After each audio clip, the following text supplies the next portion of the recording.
हमारे सामर्थवान परमेश्वर प्रभु यीशु मसीह के नाम में आप सबको जय मसीह की। आज का मनन हम भजन संहिता 10वां अध्याय का पहली आयत से मनन करेंगे। यह भजन की जो भावनात्मक और आत्मिक भूमिका को दर्शाता है। दाऊद पहले ही पद में परमेश्वर से एक बहुत ही गहरा प्रश्न कर रहा है। यह प्रश्न केवल शब्द नहीं बल्कि एक पीड़ित हृदय की पुकार के विषय में बताता है। और ये जो प्रश्न है परमेश्वर को सोचने पर मजबूर करता है। और जब हम ये वचन को पढ़ते हैं इसमें बहुत सारी गहरी और भावनात्मक और आत्मिक सच्चाई के विषय में बताता है। यहाँ पर जो लेखक है उसका नाम तो नहीं दिया गया है, मगर मुख्य रूप से हम जब 9वें अध्याय में आते हैं तो दाऊद ने 9वें अध्याय को लिखा करके हम लेखक पाते हैं।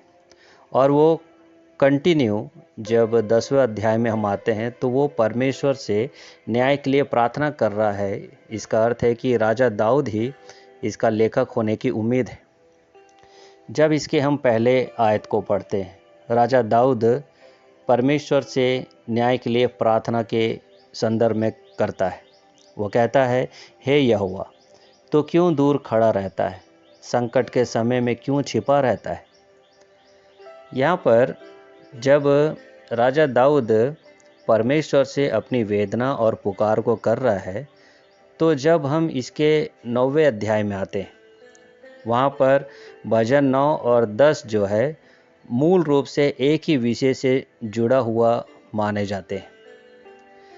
भजन 9 में दाऊद परमेश्वर की विजय और न्याय की स्तुति कर रहा है, परंतु भजन 10 में वह वर्तमान पीड़ा को देखकर प्रश्न करता है। ऐसे समय में जब वो राजा दाऊद जी रहा है, जब अधर्मियों के बीच में, जब दुष्टों के बीच में, जहाँ पर न्याय का होना बिल्कुल लुप्त हो चुका है, ऐसे समय में वो न्याय के लिए प्रार्थना कर रहा है, तो वो वर्तमान पीड़ा को देखकर प्रश्न कर रहा है। और स्थिति क्या है? वो स्थिति है 4 बातों को बताता है। वो स्थिति पहला है, दुष्ट लोग घमंड कर रहे थे। जब हम उसके पद 2 में पढ़ते हैं, दुष्टों के विषय में कहा गया है।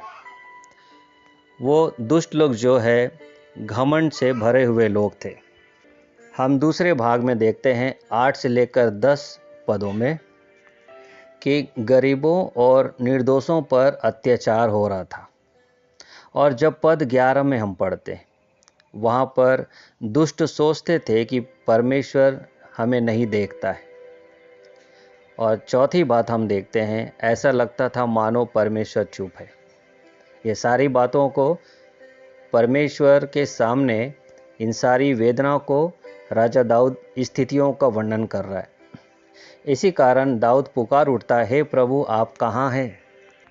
और पहले पद में ही हम देखते हैं कि राजा दाऊद कहता है, तू दूर क्यों खड़ा रहता है? उसके अर्थ को हम समझेंगे। यह वाक्य जो है यह नहीं कहता कि परमेश्वर सचमुच दूर चला गया है। दाऊद की अनुभूति ऐसी थी कि परमेश्वर सहायता नहीं कर रहा। वो इस बात को शायद सोच रहा है मानसिक तौर पर कि वो परमेश्वर से सहायता पाना चाह रहा है, मगर वो ये देख रहा है कि परमेश्वर शायद मेरी प्रार्थना को नहीं सुन रहा या सहायता नहीं कर रहा है। मगर दाऊद जो है वो अपने उस हार्दिक वेदना के कारण इन बातों को कहता है। वो परमेश्वर पर उसका पूर्ण भरोसा जरूर है, मगर मानसिक तौर पर वो परमेश्वर से सवाल कर रहा है। क्योंकि कई बार हमने देखा कि उत्तर मिलने में परमेश्वर देरी करता है, मगर अंत में विजय परमेश्वर की होती है, या फिर परमेश्वर अपने लोगों को विजय देता है। जब इसके आत्मिक सत्य को हम देखते हैं, आखिर इनका क्या गहरा प्रभाव है और इसकी सत्यता क्या है। परमेश्वर की उपस्थिति और उसकी अनुभूति अलग बातें हैं। ये 2 अलग अलग बातें हैं, यानी कि परमेश्वर की उपस्थिति और उसकी अनुभूति। कभी कभी परमेश्वर हमारे पास होता है। इसके हम थोड़ा हिंदी उच्चारण या फिर सरल भाषाओं में समझें कभी कभी परमेश्वर हमारे पास खड़ा होता है या साथ होता है, पर दुख के कारण हमें लगता है कि वह दूर चला गया है। ये हमारे अलग अलग धारणाएं हमें बताता है, क्योंकि हम मनुष्य हैं। राजा दाऊद भी वो परमेश्वर से जुड़ा था, वो परमेश्वर से व्यक्तिगत तौर पे जुड़ा था, मगर जो उसकी वेदना थी, जो उसका शारीरिक दृष्टिकोण था, वो इस बात को सोचता था कि शायद मेरे दुख की वजह से परमेश्वर मेरे से दूर रहता है, या फिर परमेश्वर, कभी कभी हमारे पास परमेश्वर होता है पर दुख की वजह से हमें लगता है कि वो दूर चला गया है। हम ऐसा सोचते हैं।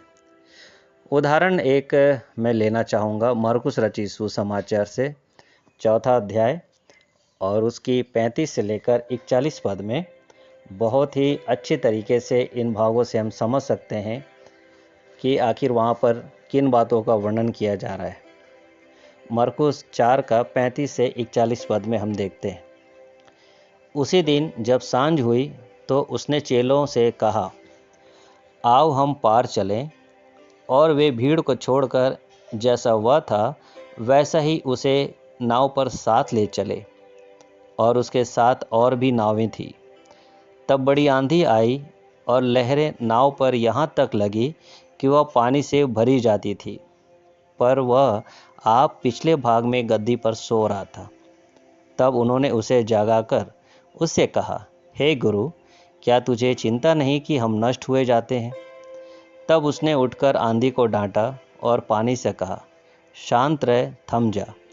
और आंधी थम गई और बड़ा चैन हो गया। और उनसे कहा, तुम क्यों डरते हो? क्या तुम्हें अब तक विश्वास नहीं? वे बहुत ही डर गए और आपस में बोले, यह कौन है कि आंधी और पानी भी उसकी आज्ञा मानते? यहाँ पर मैं उदाहरण को इसलिए लिया, प्रभु यीशु मसीह के नाव में सोने का जिक्र इसलिए किया, क्योंकि यहाँ पर जब शिष्य तूफान में थे, यीशु नाव में ही सवार था, वो आराम कर रहा था, परमेश्वर का इकलौता पुत्र। फिर भी उन्हें लगा कि वे नाश हो रहे हैं। मनुष्य जाति की ये जो सोचने की धारणा है, या फिर परमेश्वर के साथ रहने के बाद भी वो इस बात को सोचता है कि परमेश्वर मेरे से दूर चला गया है और मुझे कष्ट हो रहा है, अब मुझे कौन छुड़ाएगा, कौन बचाएगा। यहाँ पर प्रभु यीशु मसीह साथ में है, चेलों के साथ में है, वो आराम कर रहे हैं। मगर यीशु मसीह का आराम करने का कितना समय था? कुछ ही क्षणों का था, कुछ ही समय का था। उसमें भी परेशानियाँ आई, लहरें आई, बाढ़ आई। प्रभु यीशु मसीह को वे जगाए और वो इस बात को कहते हैं, क्या तुझे चिंता नहीं, हम नाश हो रहे हैं। प्रभु यीशु मसीह के साथ रहने के बावजूद भी जब एक इंसान इस बात को कहता है कि प्रभु तेरे साथ होने के बाद भी मैं नाश हो रहा हूँ, तो ये मूर्खतापूर्ण वाला कथन है, यानी कि उनके अविश्वास को दर्शाता है। यीशु मसीह इसलिए इन बातों से कहा, तुम क्यों डरते हो? क्या तुम्हें अब तक विश्वास नहीं? यीशु मसीह आंधी और पानी को डांटता है और वो शांत हो जाते, थम जाते हैं। कई बार हमारे जीवन में भी इसी प्रकार की घटना घटती है।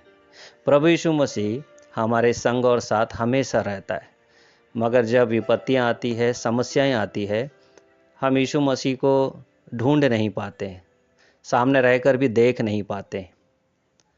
और यहाँ पर जब वापस भजन संहिता में हम आते हैं, जब उसका तीसरे बातों को देखते हैं, तू अपने को क्यों छिपाए रहता है, इसका अर्थ को हम देखेंगे। इसका 10 का पहले भाग में ही हम पढ़ते हैं। पुराने नियम में मुख छिपाना अक्सर मौन या न्याय को देर से प्रकट करना दर्शाता था। यहाँ पर दाऊद पूछ रहा है, हे प्रभु, हे प्रभु, जब तेरे लोग पीड़ित हैं तब तू हस्तक्षेप क्यों नहीं कर रहा है, या फिर तेरा इन्वॉल्वमेंट क्यों नहीं है उसमें। यह शिकायत नहीं है, बल्कि विश्वास से की गई एक विनती को दर्शा रहा है। दाऊद परमेश्वर से दूर नहीं भाग रहा है, वह उसी से प्रश्न करता है, परमेश्वर से। और जब हम इसके आत्मिक अर्थ को देखते हैं, यहाँ पर हमें कुछ मुख्य बातों से अवगत कराता है। 3 मुख्य बातें यहाँ पर सामने आती है। पहली बात, सच्चा विश्वास प्रश्न पूछ सकता है अगर आप सच्चे हृदय से परमेश्वर के पास आते हैं, विश्वास करते हैं, उससे प्रेम करते हैं, तो आप उस सच्चे विश्वास के द्वारा प्रश्न परमेश्वर से पूछ सकते हैं। दाऊद ने प्रश्न किया था पर परमेश्वर को छोड़ा नहीं। दाऊद हर चीज़ों में परमेश्वर से सवाल करता था, मगर परमेश्वर को कभी उसने छोड़ा नहीं, कभी त्यागा नहीं। दूसरी बात हम देखते हैं, दुख में प्रार्थना ईमानदार होना चाहिए।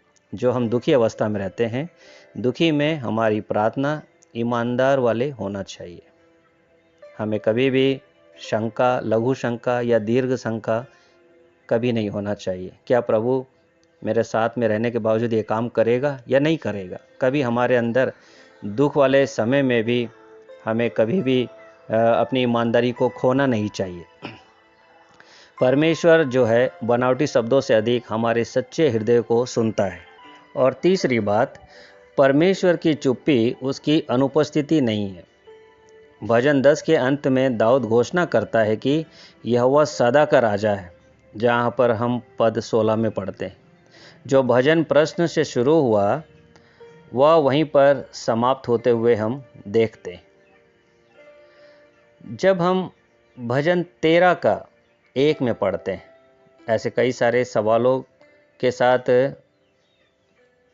राजा दाऊद सवालों को खड़ा करता है, परमेश्वर से पूछता है। भजन 13 के 1 में सवाल का एक कारण देखते हैं कि हे यहोवा कब तक, परमेश्वर से सवाल करता है। जब भजन 22 का 1 में हम देखते हैं, वहाँ भी कुछ सवाल है। वो कहता है लेखक, हे मेरे परमेश्वर तूने मुझे क्यों छोड़ दिया। जब हबक्कुक की किताब पहला अध्याय 2 और 3 पद में पढ़ते हैं, अन्याय देखकर भजदक्ता की पुकार के विषय में हम देखते हैं या पढ़ते हैं। मरकुस 15 का 34 में हम देखते हैं कि यीशु ने भी भजन 22 शब्द का प्रयोग किया करके हम पाते हैं। तो ऐसे कई शब्दों में और कई उच्चारण में सवालों को हम परमेश्वर के वचन से पढ़ते हैं। इसका अर्थ ये नहीं है प्रियो कि जब हम परमेश्वर से सवाल पूछते हैं तो हम नकार दिए जाएंगे या परमेश्वर उत्तर नहीं देगा, हमारे सवालों का कोई उत्तर नहीं देगा। ऐसा बिल्कुल नहीं है। परमेश्वर हमारे सवालों को बड़े ही शालीनता से सुनता है। जैसे कि एक दूध पीता बालक किस प्रकार सवाल करता है माता पिता से, अपने पिता से कैसे सवाल करता है, क्या मैं खड़े हो जाऊं, क्या मैं बैठूं, आप भी बैठो। इस प्रकार के प्यार भरे शब्दों का प्रयोग वो करता है। उसमें हमें गुस्सा नहीं आता है, एक पिता को गुस्सा नहीं आता, प्रेम आता है। उसी प्रकार राजा दाऊद लगातार प्रश्नों को परमेश्वर से पूछता था और परमेश्वर उसे संतुष्ट होता था, क्योंकि मेरा बेटा मेरे से सवाल कर रहा है और मेरा काम है उत्तर देना। तो परमेश्वर अपने समय में उत्तर देता था। दाऊद को थोड़ा खोजबीन करने के लिए समय देता था ताकि वह स्वयं से कुछ प्रश्नों का उत्तर खोज निकाले। और जब हम इसके मुख्य बिंदु पे आते हैं कि जब परमेश्वर दूर दिखाई दे, इसका शीर्षक को हम ऐसे पाते हैं इस पहले भाग से, भजन 10 का 1 में से, जब परमेश्वर दूर दिखाई दे। इसमें 3 उप बिंदु को हम देखते हैं या 3 मुख्य बातों को हम देखते हैं। पहली बात हम देखते हैं कि दुख वास्तविक है। दाऊद ने उसे कभी छिपाया नहीं। कभी भी परमेश्वर के पास जाने पर राजा दाऊद हर एक बातों को बड़ी शालीनता से परमेश्वर के सामने प्रश्नों को बताता था, पूछता था, कभी छुपाया नहीं। दूसरा हम देखते हैं, प्रश्न विश्वास का विरोधी नहीं होता। अगर आप प्रश्न पूछ रहे हैं तो वो आपके विश्वास को कमज़ोर कर रहा है, इसका अर्थ ये नहीं है, यानी कि आप सफल हो रहे हैं। उसने परमेश्वर से ही पूछा, वो मनुष्यों से नहीं पूछा। राजा दाऊद के अंदर ये बहुत अच्छी एक खासियत थी कि अगर उसे किसी भी चीज़ का डाउट्स रहता था, चाहे वो काम शुरू करने से पहले या ख़त्म होने के बाद, सारी बातों को परमेश्वर से ही पूछता था। और वो इस बात को बताता है कि उसने परमेश्वर से हमेशा राय को लिया, पूछा। तीसरी बात हम देखते हैं, चुप्पी के बाद भी परमेश्वर राज्य करता है। जब हम चुप हो जाते हैं, जब इस बात को सोचते हैं कि परमेश्वर जो है शायद कभी भी मेरी बातों को सुन नहीं रहा, मगर ये चुप्पी का मतलब ये कभी ना समझे कि अगर हम चुप हो गए तो परमेश्वर नहीं सुन रहा है। परमेश्वर हमेशा उसका राज्य बना रहता है। वो इसलिए बना रहता है ताकि आपकी प्रार्थनाओं को सुने और वो विस्तार से सुने और उसे समय पर पूरा करे। तो जब हम ये सारे बातों को पढ़े, यानी कि भजन 10 का 1 में से पढ़ रहे हैं, तो भजन 10 का 1 हमें सिखाता है कि जब परमेश्वर दूर दिखाई दे तब भी हमें उसी को पुकारना चाहिए, क्योंकि विश्वास प्रश्न पूछ सकता है पर परमेश्वर को कभी नहीं छोड़ता। तो ये भाग हमें बहुत ही हिम्मत और मजबूत और विश्वास प्रदान करता है। वो क्यों? क्योंकि जब हम देखते हैं कि प्रभु यीशु मसीह चेलों के साथ थे, उनके चेलों को लगा कि अब हम नाश हो रहे हैं, मगर प्रभु यीशु मसीह ने वहाँ बहुत बड़ा कार्य किया। उसी प्रकार जब हालात बिगड़ते हुए हम देखते हैं, हम सोचते हैं प्रभु यीशु मसीह हमारी प्रार्थना नहीं सुन रहा है, वो दूर चला गया। नहीं, प्रभु यीशु मसीह कई बार हमें प्रयास करने का या फिर और विश्वास में बढ़ने के लिए मौका देता है। परमेश्वर हर काम को आसानी से करता है, बस वो हमारे विश्वास को जगाना चाहता है, देखना चाहता है। यही है इस भाग का मुख्य उद्देश्य। जब परमेश्वर दूर दिखाई दे तो हमें अपने विश्वास को किस प्रकार के बनाए रखना है।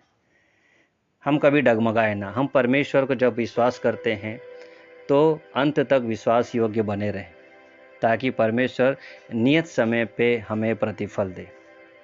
आप सबों ने धैर्यपूर्वक इन वचनों को सुना। आगे हम जो भजन और भी बातों को सुनेंगे 2 से लेकर 18 तक, उसमें बहुत मुख्य बातें हैं। आप लोग जरूर सुनिए और आशीष पाइए। प्रभु के नाम की स्तुति हो। परमेश्वर आप सबको आशीष दे। आप सबको जय मसीह।